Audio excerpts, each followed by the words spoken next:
Sir ज़्यादातर देखा गया है कि ऐसी लॉटरी जो निकलती है वो 100% में से 90% स्कैम होता है, इसके बारे में आप क्या कहेंगे? स्कैम तो देखो, स्कैम तब होता है कि जब प्राइवेट आदमी लगाओ। यहाँ पर म्हाडा का अप्रूव्ड प्रोजेक्ट है, म्हाडा हमारे साथ में है, ये सेमी गवर्नमेंट प्रोजेक्ट है, लैंड हमारी है और 30 to 45% काम हो चुका है प्रोजेक्ट के ऊपर। म्हाडा में भी तो घपले हुए हैं।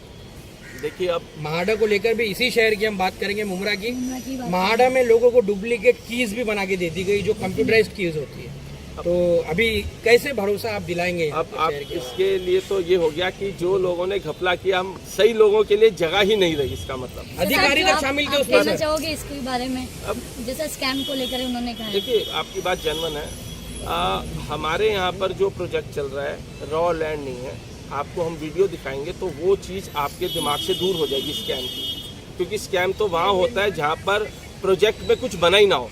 जो लोग इनरोल करना चाहेंगे आपके जो भी प्रोजेक्ट है उसे ऑनलाइन वो लोग कैसे चेक कर पाएंगे कि जो भी आपका रेरा नंबर है, रजिस्ट्रेशन नंबर है, ऑनलाइन कैसे चेक कर पाएंगे? ऑनलाइन देखिए इसके अंदर ऐसा है, इसके अंदर www.lottery2021.in है।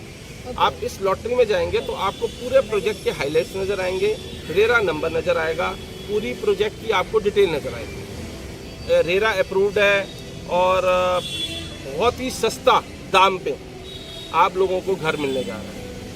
और बाकी रही ग्रुप का पूरा नाम क्या है सर? हमारा चड्डा डेवलपर एंड प्रोमोटर्स चड्डा ग्रुप है, जो कि एस्टेब्लिश्ड है।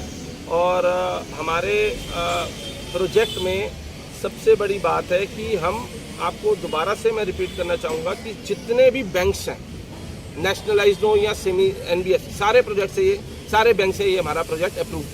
तो स्कैम वाला काम तो होता ही नहीं है ना। जब बैंक से अप्रूव्ड है, जमीन क्लियर है, म्हाडा का प्रोजेक्ट है, तो जो स्कैम वाले हैं वो अलग रखो आप। ये वाला प्रोजेक्ट 100% टाइटल क्लियर प्रोजेक्ट है। सर ये बात हो गई अभी स्कैम और ये सब बताने की, अभी बात कीजिए आप कि क्या क्या फैसिलिटी आप प्रोवाइड करने वाले? इसके ऊपर आते हैं हम। इसके अंदर देखिए पूरा क्लब हाउस दे रहे हैं, जो लोधा वाला क्लब हाउस है उससे हम प्लस ही दे रहे हैं। क्लब हाउस का हम आपको डिटेल दिखाते हैं। 15 गार्डन दे रहे हैं, जिम दे रहे हैं, शॉपिंग 5 शॉपिंग कॉम्प्लेक्स दे रहे हैं, एक हम 5 स्टार रिजॉर्ट दे रहे हैं और हॉस्पिटल दे रहे हैं। हमारा पिक एंड ड्रॉप फ्री है वांगनी स्टेशन से, 3 किलोमीटर वांगनी स्टेशन से है, जो कि हमारा पिक एंड ड्रॉप फ्री है। तो आपको पानी 24 घंटे दे रहे हैं, इसका हमारा कैबिनेट से GR अप्रूव्ड है। और हम मेरे ख्याल से तो कोई ऐसी सुविधा बस्ती नहीं जो इसके अंदर ना आए। स्कूल दे रहे हैं, हाँ स्कूल दे रहे हैं। पुढच्या 15 दिवसामध्ये हा बिल्डर हटवा, याच्यावरती कारवाई करा, फौजदारी कारवाई करा, दिवाणी करा, तुम्ही काय करायचं ते करा, मात्र या सगळ्या फ्लॅट धारकांना न्याय मिळाला पाहिजे।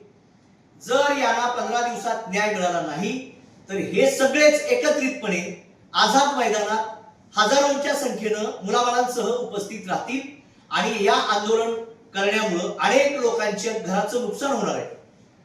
बँकांची कर्ज, बँकांचे थकलेले हप्ते, त्याच्यामुळे सिबिल झालेलं खराब, त्यामुळे दुसरं कर्ज मिळत नाही, कित्येक लोकांच्या बायका सोडून गेल्या, कित्येक लोकांची उपचाराला पैसे राहिले नाही, कित्येक लोकांना लकवा झाला, शुगर, BP, कॅन्सर, अनेक रोगांनी पीडित लोक आहेत।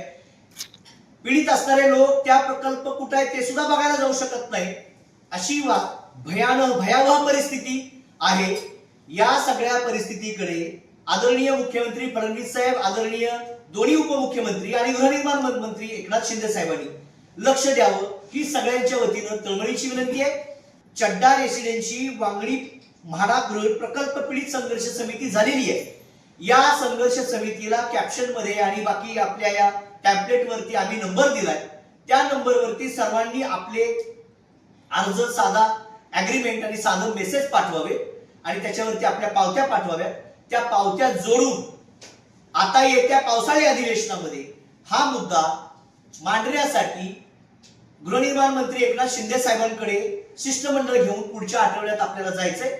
त्यामुळे 2 दिवसात 4 दिवसात सगळ्यांनी स्क्रीनवर जो दिलेला मोबाईल नंबर आहे, व्हॉट्सअप नंबर आहे, त्याच्यावरती सर्वांनी आपापले डॉक्युमेंट आणि आपापली काही व्यथा आहे ती मांडावी। थोडक्यात सगळ्यांचे अर्ज एकनाथ शिंदे साहेबांकडे जाऊन घेऊन त्या संघर्ष समितीच्या माध्यमातून हा प्रश्न सौजन्यपूर्ण कसा तोडगा काढता येईल ते बघूया. राज्य सरकारने जर याच्यावरती तोडगा काढला नाही, आमचा दावा गृहनिर्माण मंत्र्यांकडे आहे. गृहनिर्माण मंत्री एकनाथ शिंदे साहेबांनी हा प्रश्न सोडवावा आणि ते सोडवतील अशी आमची अपेक्षा आहे. त्यामुळे आम्ही त्यांची शिष्टमंडळाच्या वतीने भेट घ्यायची ठरवली आहे. त्यामुळं सगळ्यांनी या संघर्ष समितीत सहभागी व्हा. कोण कोणाच्या माध्यमातून, कोण कुणीकडे तरी काहीतरी गट करतं, कोणाच्या तरी माध्यमातून काय करतं ते काय करू नका. सगळे एकत्रित या. कोण रत्नागिरीला बसलाय, कोण नाशिकला आहे, कोण पुण्यात आहे, कोण मुंबईत आहे, कोण मुंबई सेंट्रलला आहे, कोण घाटकोपरला आहे. कुणीही कुठेही येण्याची आवश्यकता, कुठेही जाण्याची आवश्यकता नाही. स्क्रीनवर दिलेला व्हॉट्सअप नंबर आहे, त्यावर फक्त तुमचे कागदपत्र पाठवा, मोबाईल नंबर पाठवा. तुमच्या शिष्टमंडळाच्या वतीनं, सगळ्यांच्या वतीनं एकनाथ शिंदे साहेबांची भेट, आमचे झगडे साहेब आणि अन्य काही सगळी जी मंडळी आहे, 50 जणांचं शिष्टमंडळ झालंय. हे 50 जणांचं शिष्टमंडळ गृहनिर्माण मंत्री आणि मुख्यमंत्री साहेबांचं आणि त्यांचे जे काही भाजपचे प्रदेशाध्यक्ष आहेत चव्हाण साहेब, या सगळ्यांचं भेट घेतील आणि भेट घेऊन हा मार्ग या लोकांना कसा न्याय देता येईल हा प्रयत्न करतील. आम्ही कुठल्याही नेत्या पुढाऱ्यांच्या किंवा कुठल्या राजकीय पक्षाच्या विरोधात नाही. मात्र हा जो अन्याय झाला हे दूर करण्याचं काम हा राज्यकर्त्यांचं आहे, शासकांचं आहे, मुख्यमंत्री साहेबांचं आहे आणि गृहनिर्माण मंत्र्यांचं आहे. त्यामुळं आम्ही त्यांना न्याय मागायला जाणार आहे. त्यांनी ते न्याय देतील अशी अपेक्षा.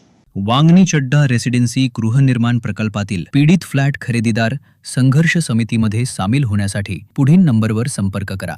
कॉल किंवा व्हॉट्सॲप करा. +9 179 775 11 826.